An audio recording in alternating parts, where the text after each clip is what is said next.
Pierre Lemoine, 45 ans, cadre supérieur à Toulouse, n'avait jamais imaginé finir ses soirées seul, à faire tourner une cuillère dans un bol de soupe réchauffée. Après un divorce douloureux et des années de solitude, ses journées étaient devenues des copier-coller d'ennui. Les amis s'étaient éloignés, les collègues étaient restés professionnels.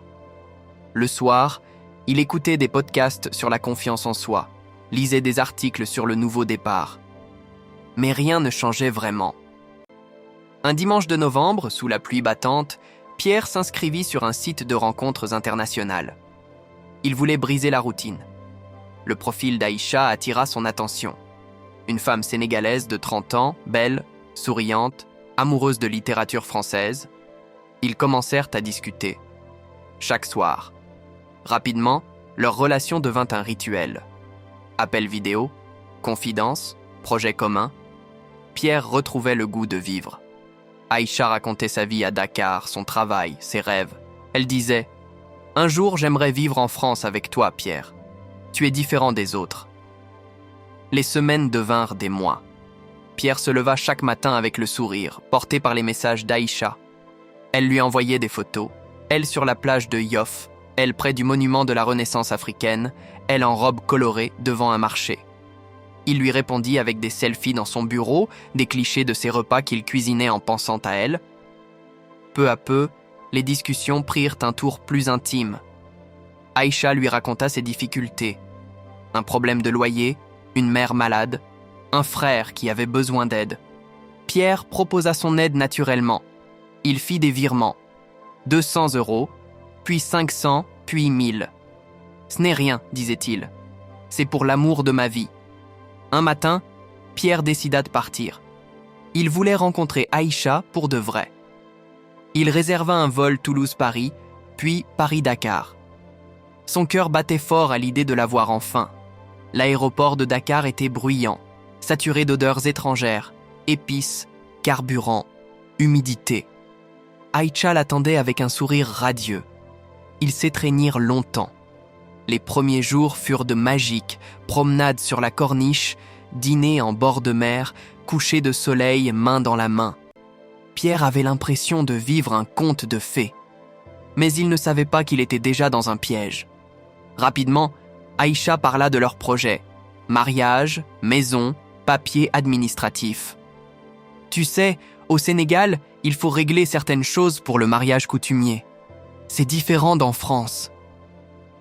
Pierre paya sans discuter. Ils voulaient officialiser leur amour. Mais des signes troublants apparurent, des absences, des appels qu'elle coupait brusquement, des messages qu'elle effaçait en cachette.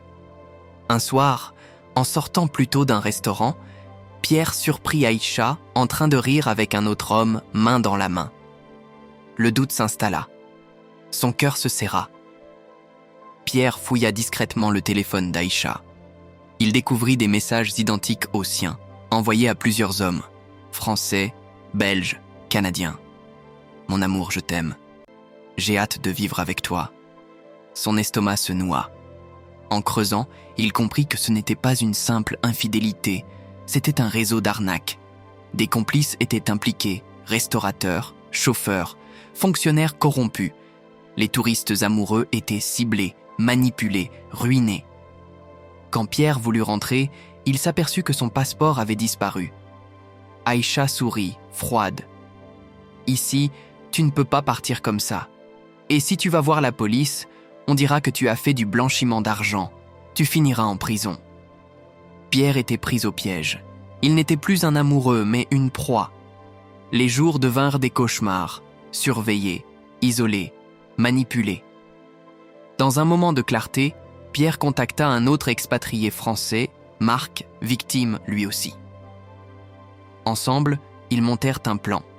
Récupérer discrètement leurs papiers, contacter le consulat, fuir sans laisser de traces. Un soir, sous prétexte d'un dîner romantique, Pierre réussit à reprendre son passeport. Avec l'aide du consulat, il fut exfiltré discrètement vers l'aéroport. De retour en France, Pierre déposa plainte, mais l'affaire fut classée. Trop peu de preuves, trop de complicité locale. Il décida de raconter son histoire publiquement. Témoignages dans les médias, podcasts, conférence. Je croyais avoir trouvé l'amour. J'ai trouvé un miroir de mes propres failles. Pierre devint un porte-parole contre les arnaques sentimentales internationales. Il terminait toujours ses interventions par cette phrase. L'amour virtuel peut être sincère. Mais parfois, c'est juste un commerce de sentiments.